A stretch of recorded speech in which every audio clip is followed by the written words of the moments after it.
Good morning, class. Hope you all are doing good. So, earlier we're done in our maths class, chapter number 1, real numbers, chapter 2, polynomials, chapter number 15, probability, and today we are going to start with another new chapter, that is chapter 14, statistics. Alright, so let me start. What is statistics? Statistics is a branch of mathematics which deals with collection, organization, presentation, analysis, and interpretation of data. First, you need to know what is data. Before we check what is statistic, what is data? Data is collection of facts, right? Various kind of datas are there. Let me uh, give you one example. I'm asking you all about your heights. Okay, I'm asking everybody about their height and I am writing it on a paper, right? What I am collecting? I am collecting information from you. Okay, information of facts, right? So that is known as data. Okay, every time, every year census are there. Government collect various kind of data from us. What is our salary, what, how many children we are having at home, family members. Okay, like that they reach to total strength of the country.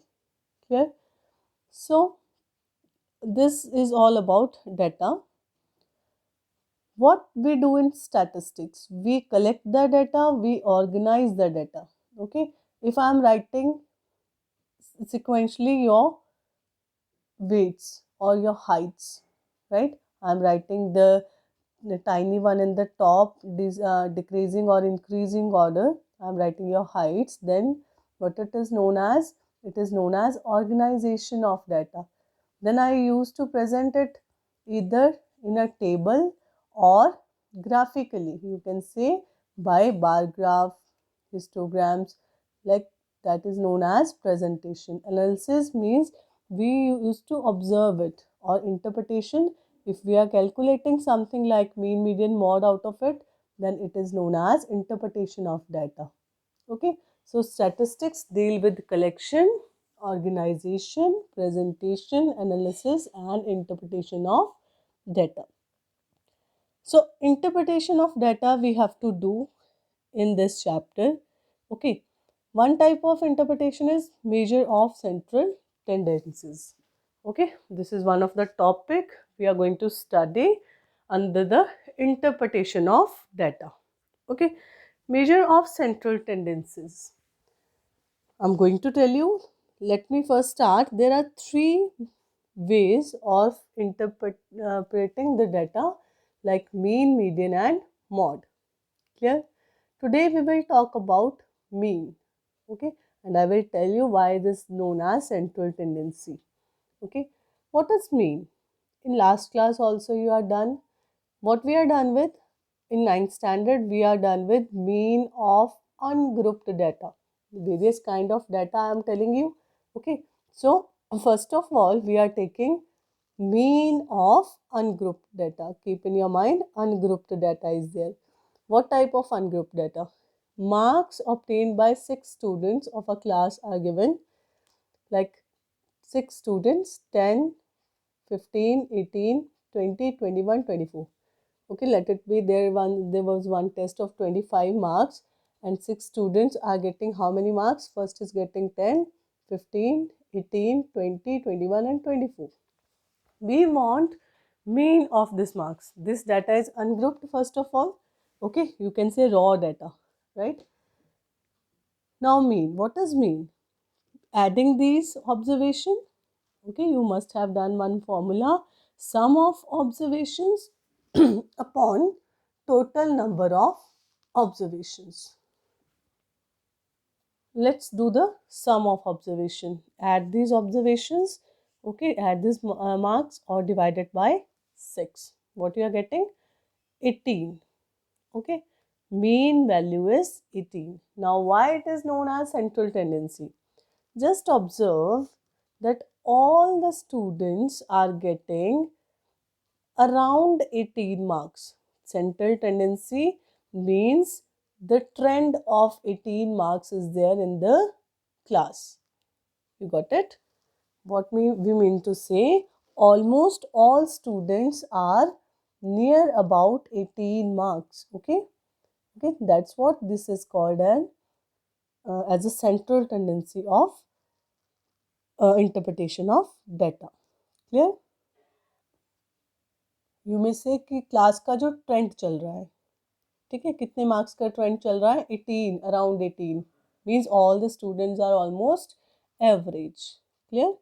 So we have another ways of calculating or methods of calculating central tendency, median and mode, mean, median and mode. One by one we are going to discuss. So here we have another form of raw data. Find the mean of the following distributions. Now first data was given in this form. This data is given in tabular form, xis and fis. 4, 6, 9, 12 frequencies are given. What do you mean by frequency? Okay. Frequency means number 4 occurs 6 times. This number occurs 9 times. Okay. Let it take an example like these are the marks obtained by the students of class 10th in a 15 marks paper. Okay. How many students are getting? 4 marks, 6 students. 6 marks are obtained by 9. 9 marks are obtained by 12 students of the class. 10 marks are obtained by 8 number of students of the class. Okay. I am just changing the statement by my own words. 15 marks are obtained by 10 students of the class. Now what we need to find? We need to find the mean of the marks. Now in this type of data, what we need to do is we will do it but this vertically column form. This data was given to you in row form. Rows में दिया था. First we will change it into columns. Then what we are doing, these are our xis, x1, x2, x3, x4, x5, x6. These are f1, f2, f3, f4, f5, f6. Okay, we are going to multiply these two. fi into xi. Multiplication of 4 and 6 will give you 24. 9 and 6, 54. Like this we are multiplying, right? So what you are going to do after multiplication, you will add this column fi xi. The sum will give you 476. Okay, sum is 476, and you are going to add the frequencies fi's. Okay, the sum is 50. Now means formula in case of ungrouped data. What is mean? Fixi summation. This sign is of summation Fixi plus upon summation Fi. This notation is for sum, addition of the numbers. So here we come with 476 upon 50, that will give you 9.52. Okay, so here I am explaining you how to calculate the mean when data is ungrouped. Okay. Now let's talk about grouped data. What about grouped data? When we are given this type of data, let's see the statement. Consider the following distribution of the daily wages of 80 workers of a factory are given in the tabular form. Find the mean daily wages of the workers. How they are getting wages? 100 to 120. How many workers are getting? Between rupees 100 to 120, 10 workers. 120 to 140. How many workers get? 20. Like rupees 140 to 160, 30 workers are paid. 160 to 180, 15 workers. And 180 to 200, there are 5 workers who are getting salary or wages between 180 to 200, 5 number of workers, right? Now this is known as grouped data. Why? Because here we are making groups of the numbers, okay? In spite of writing 10 workers again and again between 100 to 120, okay, we have made a group. How many are there between 100 to 120? 10, okay? So this form of data is known as grouped data, okay? So how to get the mean of this? There are basically three methods. Which three methods? First method is known as direct mean, okay? Direct mean method, this assumed mean method, and then we have step deviation method. All right. Now let's start with first method. Today we are going to discuss only the first method, which is same as ungrouped data. We have done one method for ungrouped data, no? Okay. So for grouped and ungrouped method, direct mean method remains same.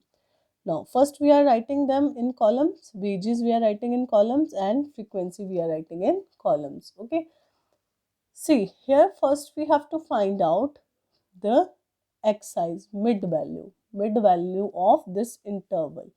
Class marks, you can say, class marks was equals to upper limit,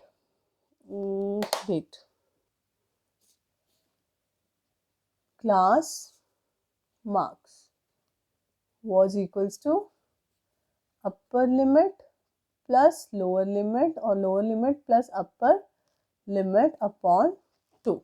Okay. So here we are adding lower limit, upper limit upon 2. What we are getting? 110. Same way we will add these two and we will get next number 130, 150, 170 and 190. Now what we need to do? These are our excise. Multiply Fi and Xi. What will get? 1100, 2600, 4500, 2550, 950. Now add these frequencies. This will give you summation Fi Xi. Sum of frequencies multiplied by the mid values. Okay. So here we are getting 11,700, and this side we get sum of Fi's, that is equals to 80. Okay. This is also written as N. Okay.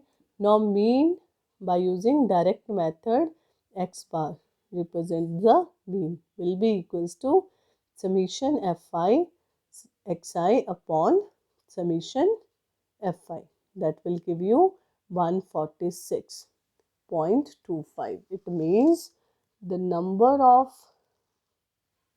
these workers are getting wages in between or near about 146 rupees and 25 paisa. Okay. So this was about your direct mean. Soon we will have, as I told you, interactive class. So we will be discussing our next methods, assumed mean method and step deviation method. So till that time, you are going to use this method only, direct mean, for doing 2 or 3 questions of exercise 14.1. Thank you and have a nice day.